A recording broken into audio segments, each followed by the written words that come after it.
Alguns anos atrás, para dizer mais de 100 anos atrás, houve um grande avivamento em um lugar chamado País de Gales. Para aquele que não sabe que país é esse, ela faz parte da Inglaterra. Em 1904, houve um grande avivamento no País de Gales, que durou mais de um ano, 19 meses, em que mais de 100 mil pessoas, nesse pouco tempo, se converteram.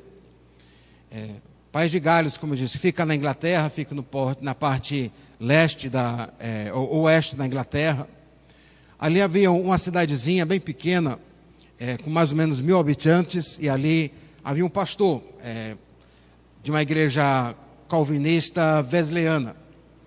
E era um pastor que estava insatisfeito com a vida, insatisfeito com a obra, porque ele se sentia tão fraco, ele se sentia, na verdade, não tinha força na obra, ele não tinha expressão, ele achava. E estava no momento em que ele estava lendo sobre vários outros avivalistas do século passado, como também D.L. Moody, que já tinha acabado de falecer na época que ele estava lendo sobre ele, mas a questão de oração, uma vida fervorosa, próximo ao Senhor. Isso acendeu uma chama no coração dele, em que ali no povoado em que ele trabalhava, tinha ali vários jovens, e ele reunia esses jovens para oração. E uma dessas orações, ele também ali compartilhava com esses jovens, esse pastor chamava-se Jenkins, e compartilhava com esses jovens que o desejo que ele tinha no coração, de viver uma vida fervorosa aos pés da cruz.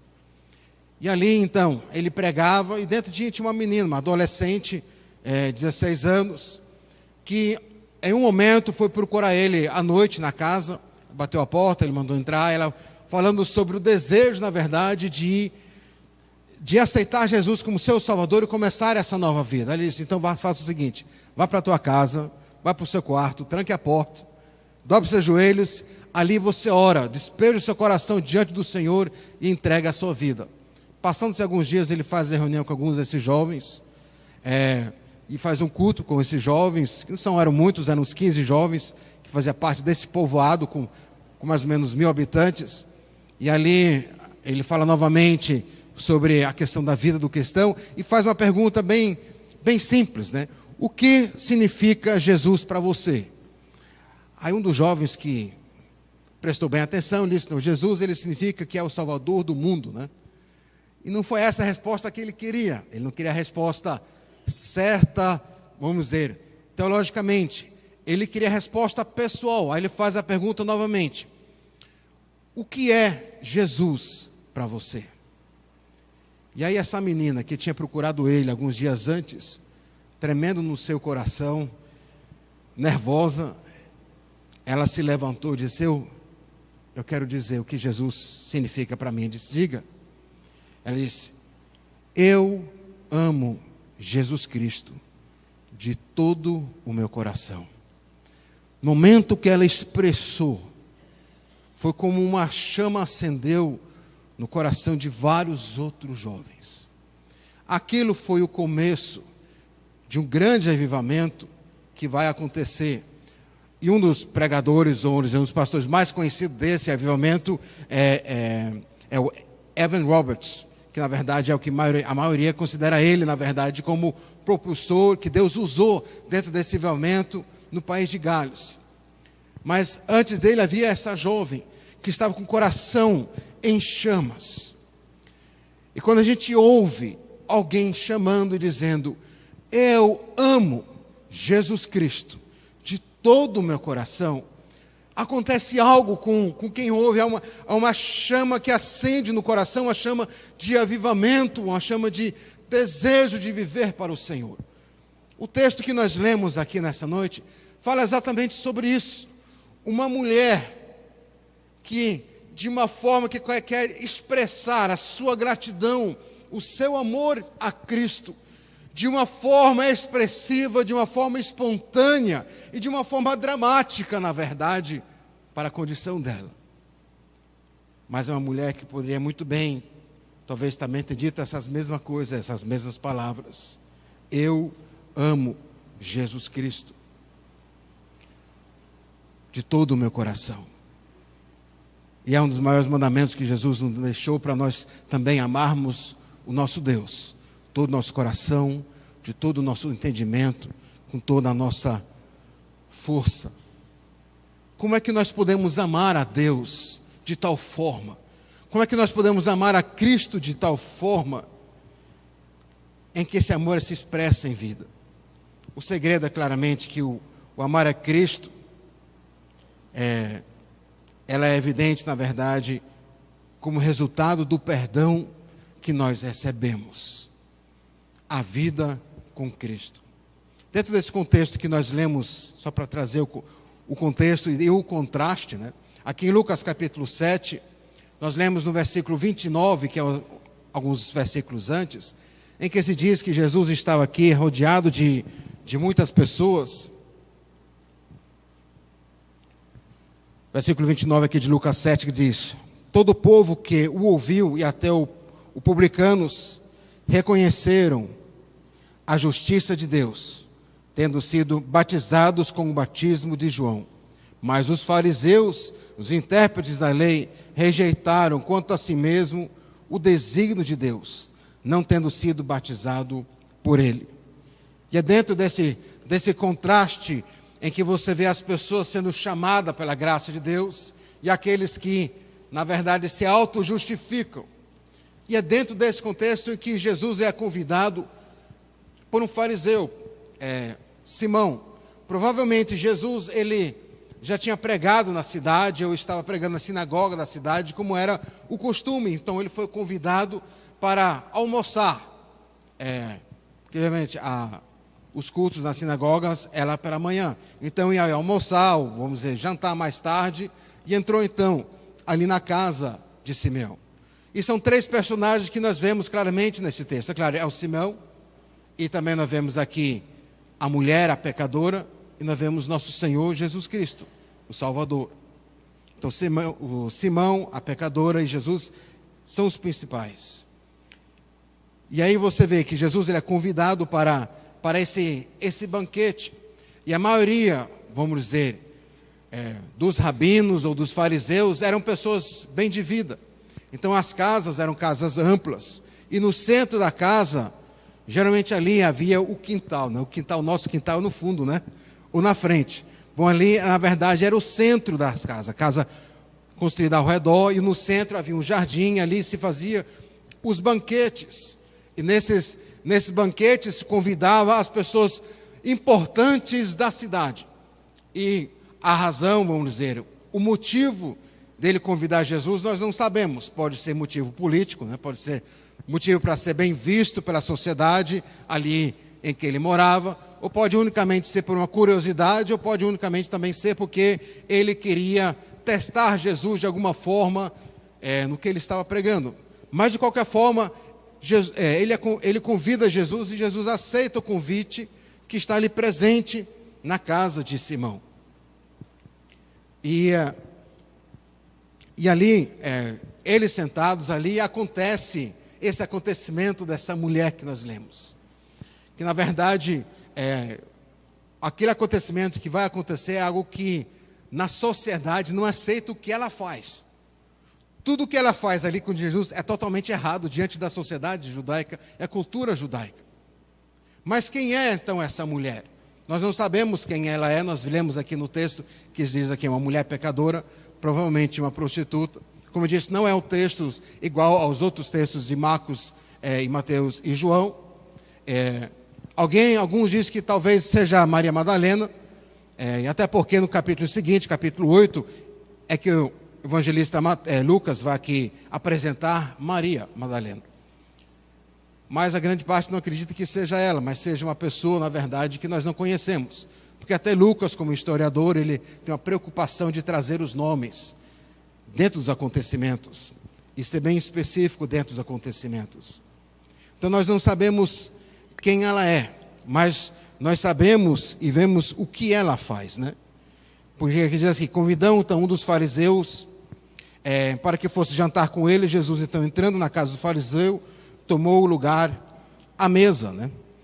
E se lembra que a mesa não é como a nossa mesa, né? Uma mesa, ela tem uma altura talvez de uns 20 centímetros, então Se era, vamos dizer, um jantar em casa com a família, eles tinham de vez em quando uns banquinhos que eles ficavam sentados em cima.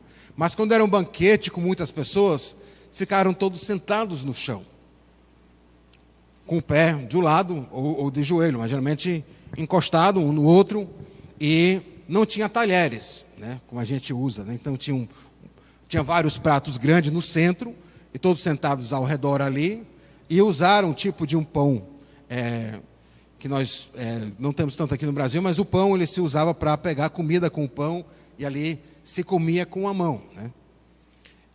Esse era o costume, era como se fazia. E fora os convidados que estavam ali, que eram de pessoas de bom porte, era também o costume de deixar as outras pessoas da população poder chegar. Só que eles ficaram escurados nas paredes, ao redor, olhando, só para observar e ouvir e aprender. Eles não, na verdade, deveriam, pelo costume, se envolver na conversa, mas podiam estar ali para aprender alguma coisa, estar na presença. E no final do banquete, aqueles que estavam lá, podiam até comer o resto que sobrou, né? Então, esse era vamos dizer, o contexto da festa em que Jesus ele foi convidado para estar ali presente. E ali acontece, vamos dizer, essa mulher pecadora que vem ali ao encontro de Jesus e começa a fazer tudo, na verdade, que é uma ofensa à cultura judaica. Ela lava os pés de Jesus com as lágrimas, ela enxuga os pés de Jesus com seus cabelos, e também toca os pés, beija os pés. Tudo que ela faz ali, na verdade, para todos que estão ali, que são judeus, como o Simeão que convidou, tudo aquilo é uma ofensa a eles. Primeiramente, a questão do choro, porque ela chorando e ali começando a tocar os pés dele. Ela sendo uma prostituta, ela sendo provavelmente uma prostituta, uma pecadora, ela, e sendo aí primeiramente mulher, porque é importante também enfatizar que mulheres não eram convidados para esses banquetes. Os rabinos, eles não falam com mulheres e não comem na mesa com as mulheres. Assim também aqui os fariseus. Então, essa mulher, por já ser mulher e entrar ali no banquete, e não somente estar ali atrás, escorada, ouvindo, mas ela se aproxima. E não somente isso, já começa a tomar atenção do que acontece, já é um escândalo. E o choro que ela faz não é umas lágrimas, mas é um choro de coração. Martinho Lutero, o grande reformador, ele usa esse texto, ele fala que o choro dela era como água do coração. A quantidade de lágrimas se derramava ali aos pés de Cristo. E ali, como diz o texto, ela enxugava os pés de Jesus com seus cabelos. Ali a segunda, vamos dizer, a terceira ofensa, né? Porque uma mulher, ela não devia soltar os cabelos. Soltar os cabelos era uma ofensa, era algo muito baixo uma mulher fazer isso. Era até direito de divórcio naquela época. Se a mulher soltasse o cabelo, andar com o cabelo solto, era direito de divórcio. Para eles era como se uma mulher, ela ali estivesse mostrando os seios. Tão chocante era a ação dela. Não somente chorando, mas com o cabelo solto, enxugando os pés de Jesus. Aí você vê como esse acontecimento ele vai cada vez mais dentro da sua cultura nos chocando, né? E aí você vê que não somente isso, ela toca os pés de Jesus, ela beija os pés de Jesus. E dentro disso, ela sendo uma mulher pecadora, provavelmente prostituta novamente, então ela é impura. Impura quer dizer o seguinte, ela não pode ir no templo, ela não pode trazer ofertas e sacrifícios ao templo.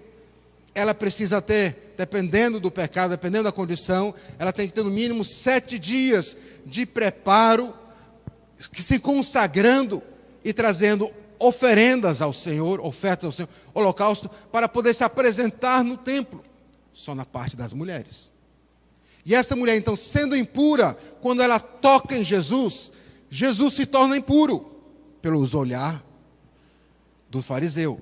E veja o problema, e lá está Jesus, comendo a comida com os outros homens, tocando a mesma comida, isso faz com que a comida se torne impura, e os outros que comem também por aí. Então você vê, de repente, acabou a festa, né? De repente agora acabou a festa para todo mundo no momento que ela toca nele.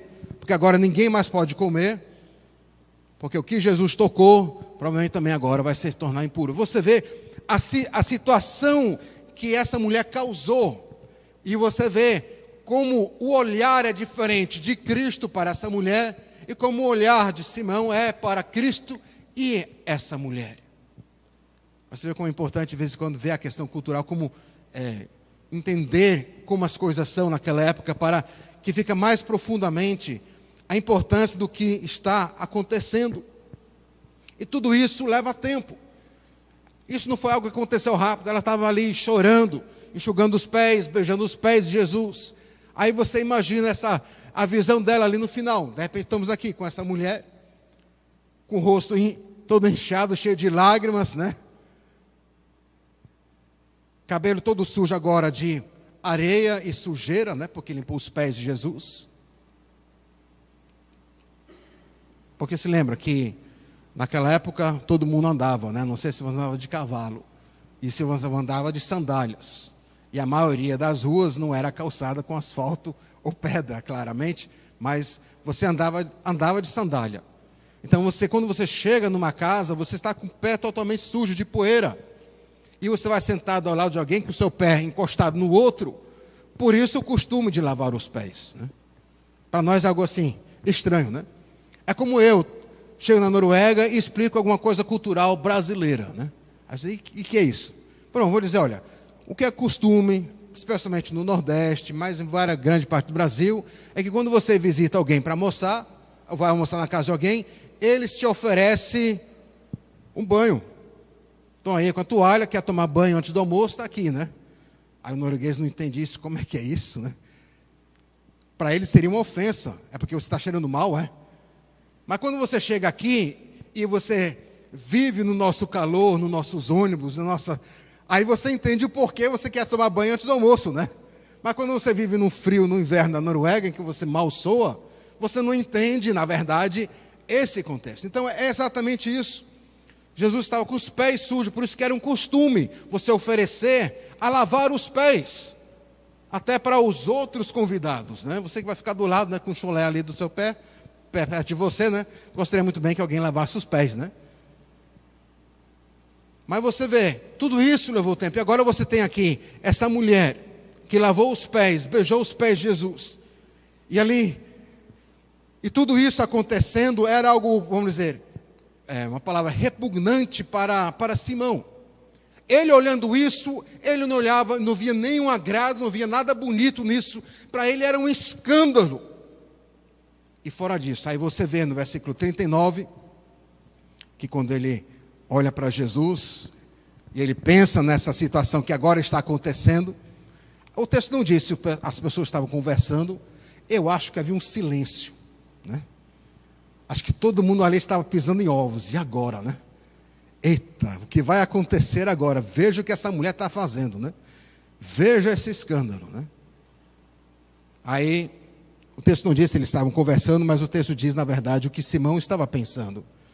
Versículo 39, né? Versículo assim: ao ver isto, o fariseu que o convidara disse consigo mesmo: se este fora profeta, bem saberia quem a qual é a mulher que lhe tocou, porque é pecadora. Se esse fosse profeta, é como se ele estava dizendo, se ele fosse profeta, mas não é. Mas se ele fosse, ele saberia que essa aqui é uma pecadora. Então, para Simão, ele não entende, ele não compreende nada o que acontece naquele momento de uma forma boa. Ele entende isso unicamente como uma ofensa ao banquete que ele está fazendo. E aí, em que Jesus, ele vai trazer essa parábola, que é a parábola uma das parábolas mais curtas que nós temos na Bíblia, que Jesus ele traz. E essa parábola, Jesus vai explicar, na verdade, o motivo da razão dessa mulher se comportar como ela está se comportando. Aí vamos ler essa parábola novamente. Versículo 40. Dirigiu-se Jesus ao fariseu, ele disse: Simão, uma coisa tenho a dizer-te. Ele respondeu: dize a mestre, né? Você vê aqui a falsidade, né? Eu já estava pensando, isso aqui nem profeta é, né? Dize aí, mestre, né? Vamos ver aí a sua palavra, você que nem entende que essa mulher é uma pecadora. Aí Jesus diz: certo credor tinha 2 devedores, um lhe devia 500 denários e outro 50. Não tendo nenhum dos 2 com que pagar, perdoou-lhes a ambos. Qual deles, portanto, o amará mais? Respondeu-lhe Simão: suponho, né? Só para participar, né? Ele não disse claramente, né? Mas tudo bem, eu vou. Porque para ele é algo absurdo o que Jesus estava agora dizendo. Porque quem é que vai perdoar? Dentro do ensino vamos dizer, da teologia dos fariseus, para dizer isso, né? Havia um ensino seguinte, que quanto mais dinheiro você tem, mais próspero você era financeiramente, mais abençoado você era por Deus. Isso era pensamento dos fariseus e vários dos rabinos. Então, para Jesus começar a dizer que alguém que estava devendo 500 denários e de repente ia perdoar, é algo absurdo. Mas tudo bem, se isso acontecesse, né? Aí eles, suponho, né? Aí diz, suponho então, né? Que deve ser claramente o que foi mais perdoado, né? Nessa parábola, Jesus, ele nos mostra, o que ele quer mostrar aqui a Simeão, o seguinte, né? Que, na verdade, o Simeão é aquele que deve os 50, essa mulher os 500, né? Mas que o credor é Deus, que a dívida, na verdade, é o pecado, e que os devedores são os homens pecadores. Quanto é um denário? O denário é o salário de um dia, trabalhador de um dia. Então, quem deve 500 denários são 500 dias de trabalho. De vez em quando é difícil ficar tentando calcular exatamente no que dá hoje, né? Porque depende também da circunstância da vida, né? Porque depende quem você compara que está ganhando um salário por um dia, né? Mas você já entende que é 500 dias de trabalho que um estava devendo e outro 50. Mas em comum para os dois é o que Jesus ele diz nessa parábola, que é muito importante.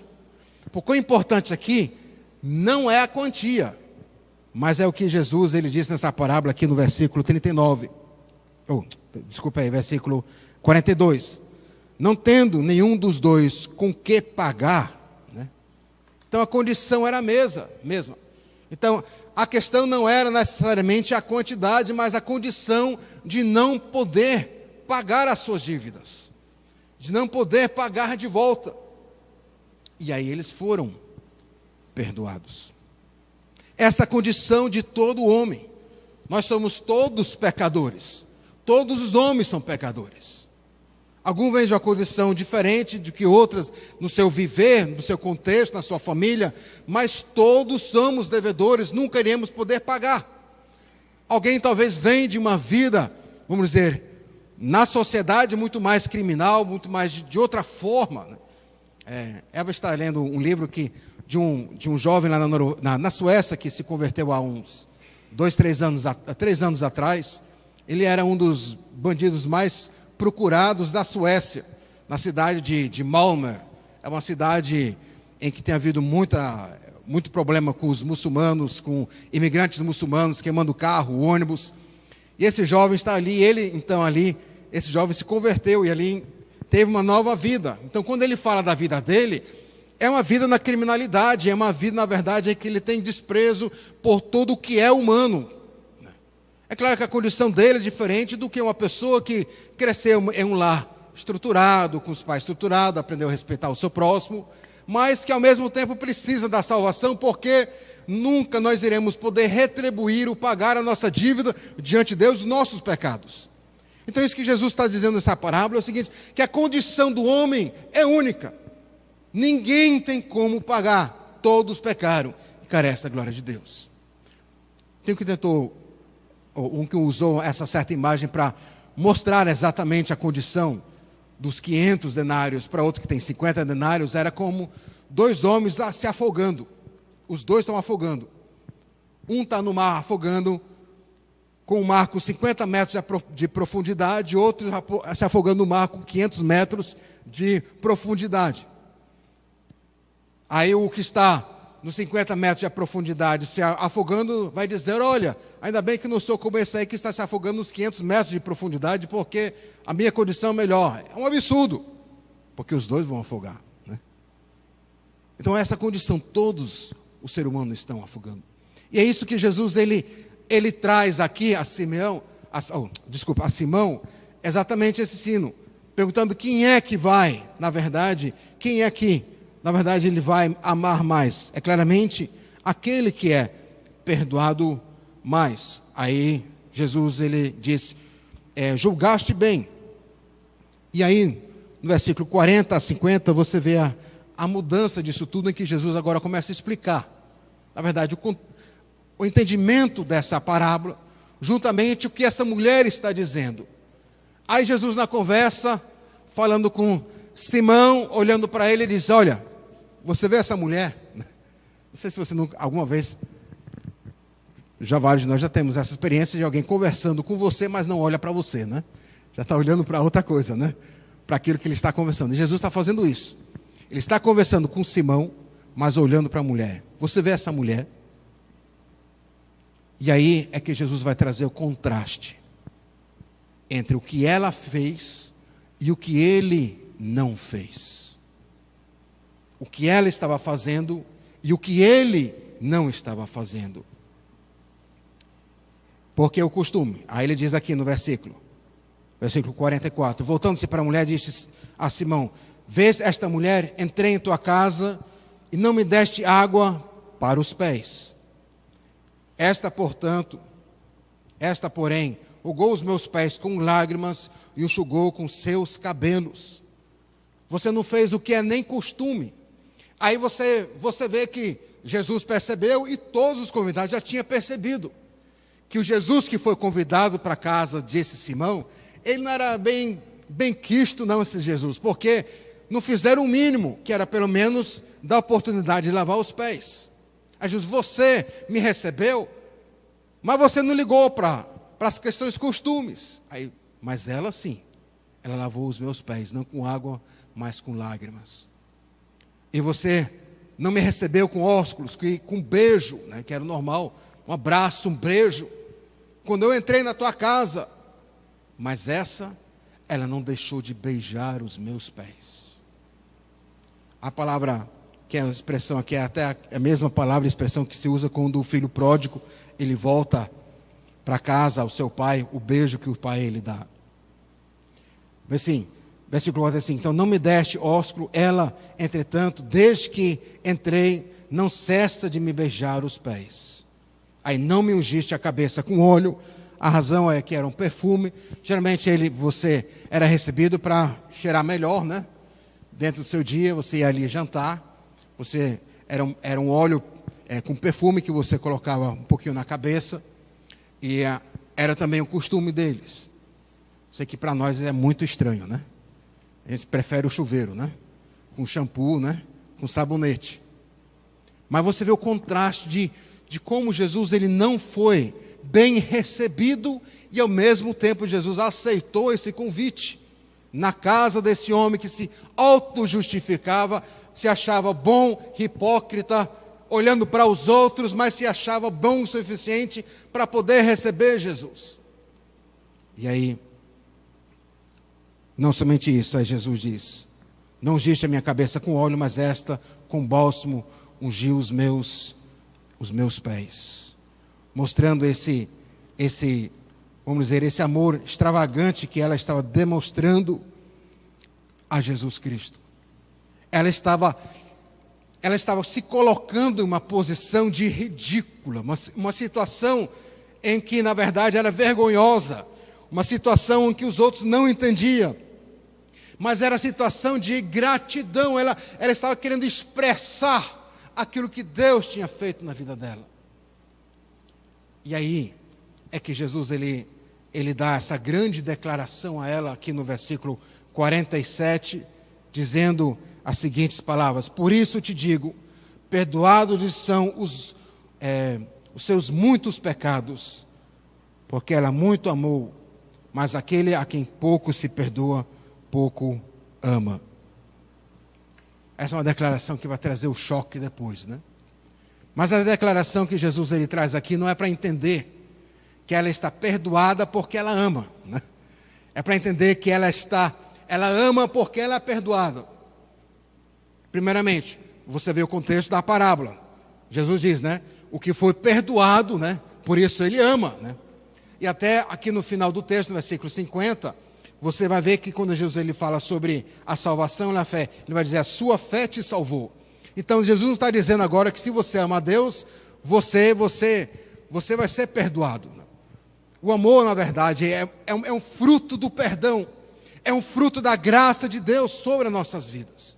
É um fruto que quando você enxerga aquilo que Deus ele tem feito e faz no coração. O quanto mais você é perdoado de Jesus.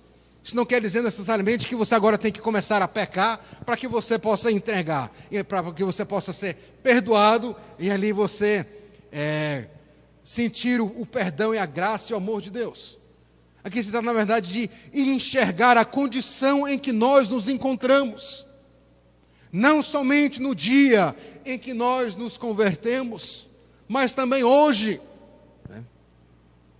No dia de hoje. No começo do culto, foi começado, dentro da oração, de pedindo perdão, né? A gente se acostuma de pedir perdão a Deus e a graça de Deus de vez em quando, porque o amor esfria. O que é que faz com que nós possamos viver o amar Jesus fervorosamente? É reconhecer não somente a nossa condição quando nós ainda não éramos crente, mas quando a condição que nós nos encontramos como crente, muitas vezes as nossas infidelidades, as nossas prioridades, a nossa vida, o nosso foco, o que devemos, o que não devemos, e aí por diante a lista vai crescendo, mas mesmo assim a graça de Deus, nós temos pelo perdão dos pecados diariamente. Nós esquecemos que é pela graça de Deus que você tem um emprego, que você tem a saúde, que você tem esposa, que você tem filho, que você mora nesse país, que você mora. É pela graça de Deus. Então o amor é a consequência do pecado perdoado. E é isso que Jesus ele diz a Simão. Eu não fui recebido por você com amor, porque você nunca recebeu o perdão, porque você nunca me recebeu como Salvador, como Senhor e Salvador.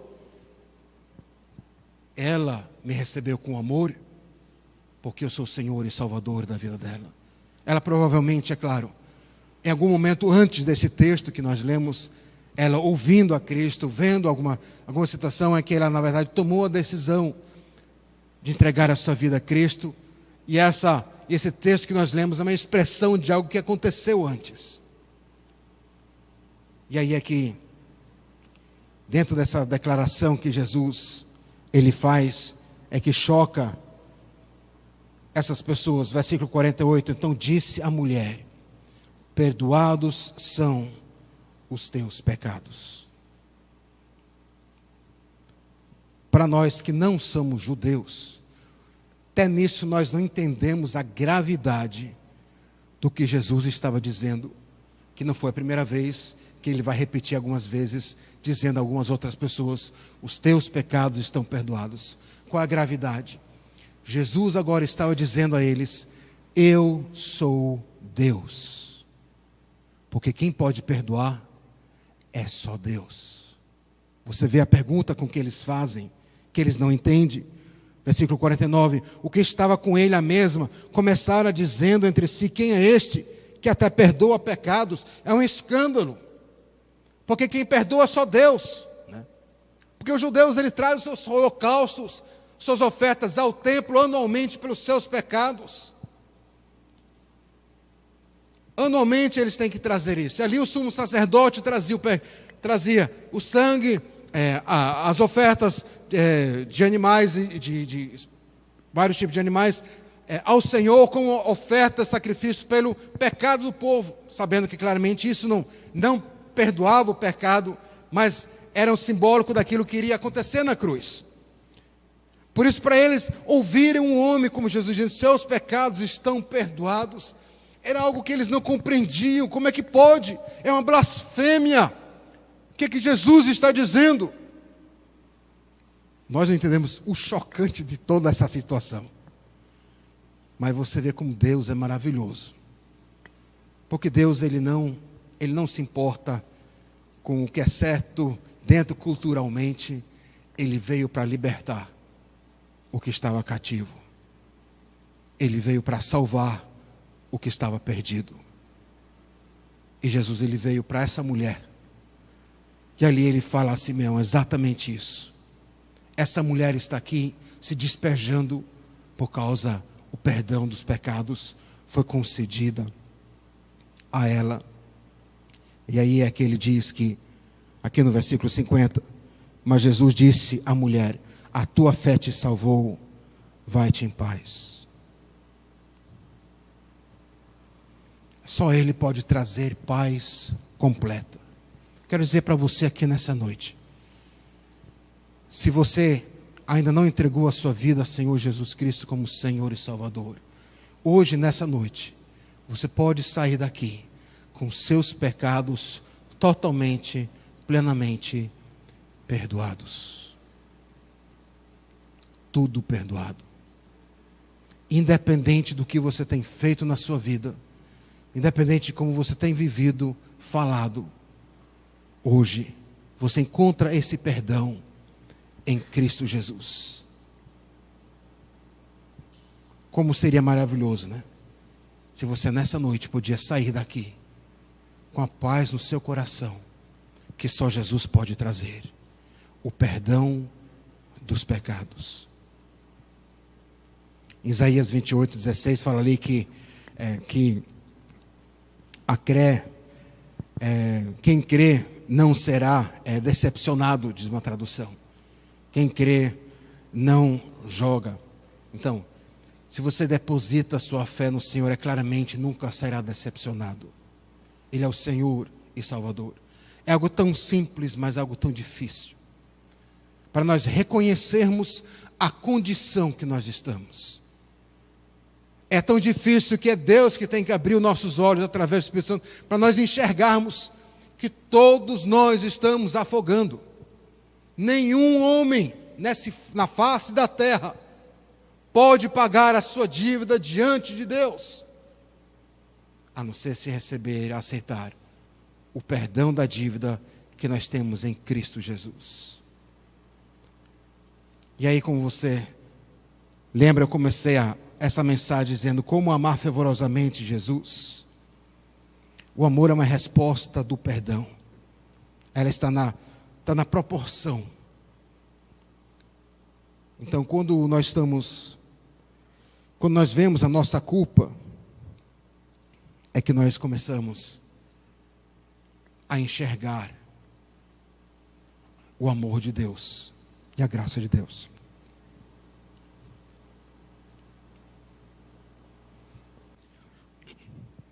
Então, para encerrar essa história,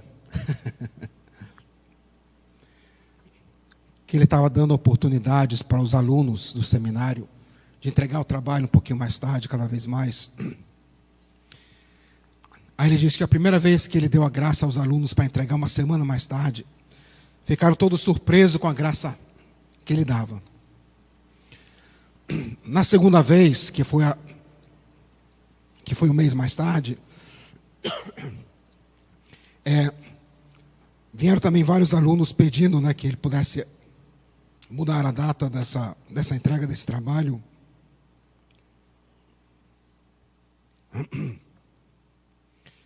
E agora eles estavam presumindo que ele poderia dar essa graça a eles. E na terceira vez, a metade dos alunos não entregava. Aí ele foi forte com eles, cortou a metade deles.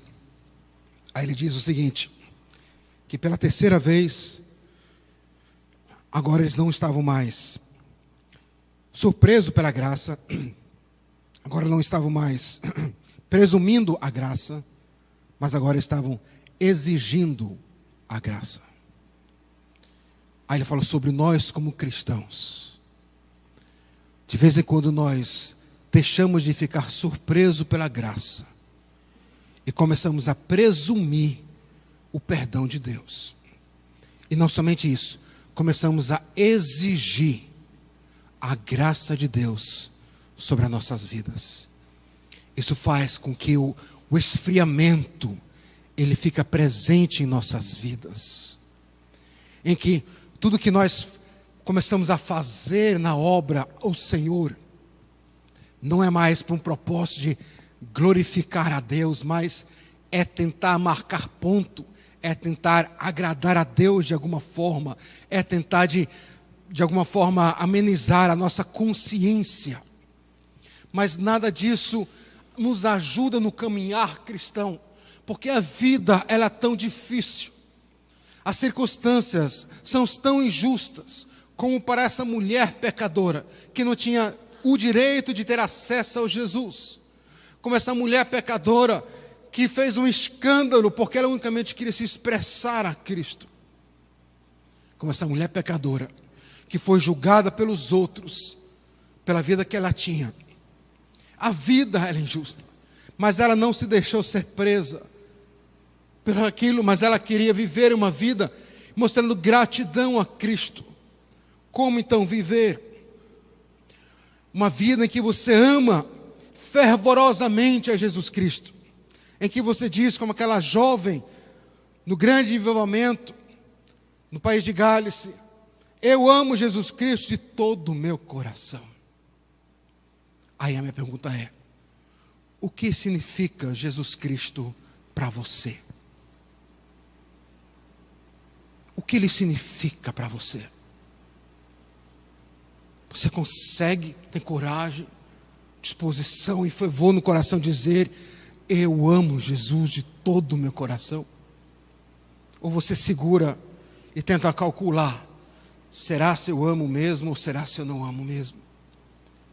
Jesus, ele quer que nós tenhamos uma vida fervorosa. E a única maneira de viver essa vida fervorosa é de reconhecer que nós precisamos do perdão mediante a graça de Deus diariamente. E que isso possa trazer uma gratidão, porque eu estou aqui nessa noite, não por isso ou por aquilo, mas unicamente pela graça de Deus. Nós deveríamos todo amar a Deus, mas amamos pela graça que Ele nos concede. Como é que está a sua vida? Como é que está o seu coração? Vamos orar neste momento diante do Senhor. Quero dizer para você, você que não tem Jesus como seu Salvador, você vem de uma vida talvez afastada, uma vida que você não quer que ninguém saiba, mas que sabe que nessa noite você pode ter o perdão de todos os seus pecados. Todos os seus pecados. E sair daqui com a paz no teu coração. Você que está aqui nessa noite, que é crente, irmão ou irmã da igreja, mas o amor não está ali, você é algo que se justifica, você é crente porque você faz, você vai ao culto, você é fiel aos dízimos, você é fiel nisso ou naquilo, você ora, você lê, você que se auto-justifica e se acha que é alguma coisa, mas nesse você se achar, você de repente perdeu o fervor, porque você tenta manter o fervor, enquanto o fervor é aqui, é uma gratidão. Senhor, que não seja a minha vontade, mas a sua vontade. Foi pregada domingo passado, a oração de Cristo. Uma vida entregue ao Senhor. Vamos orar neste momento ao Senhor e você coloca a sua vida diante do Senhor. Aquilo que Deus falou no teu coração, como você se encontra. Deus, Ele sabe exatamente assim como Deus sabia naquele banquete, sabia como estava o coração de Simão, o pensamento de Simão. Ele sabe do teu pensamento, do meu pensamento. Ele sabe de nossas vidas. Mas que você venha colocar-se diante do Senhor. Amado Pai, te louvamos, te glorificamos, Senhor, pelo teu amor, a tua graça que tu concede a cada um de nós. Nós queremos, Senhor, neste momento, Senhor, colocar nossas vidas no teu altar, Senhor. Senhor, nós usamos a palavra perdão, Senhor. Nós pedimos perdão, Senhor, mas Muitas vezes nós não reconhecemos de coração que somos pecadores ou que temos pecado, Senhor. Muitas vezes, Senhor, nós temos nos acostumado com a graça, nós temos acostumado com o Seu amor.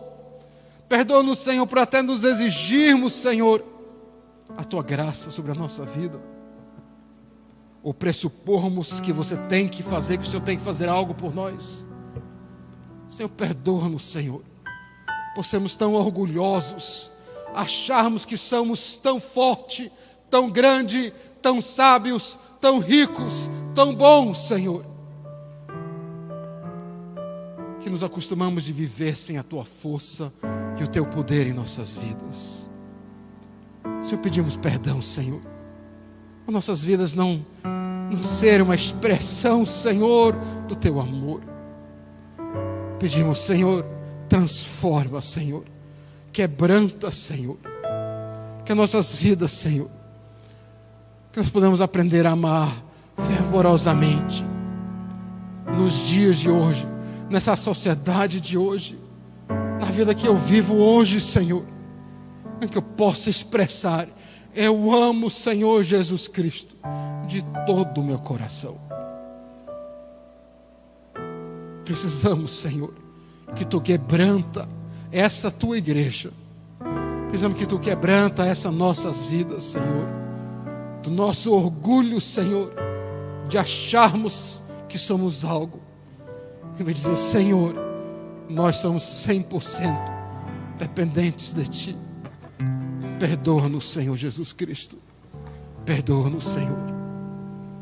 Senhor, que nós possamos sair desse lugar nessa noite com algo diferente em nossas vidas, com a vontade, Senhor, de orar, de dobrar nossos joelhos, de chorarmos diante de Ti, de deixar as lágrimas novamente cair, Senhor, dos nossos rostos, em que novamente vem o choro de gratidão, Senhor, porque nós estávamos perdidos e fomos achados.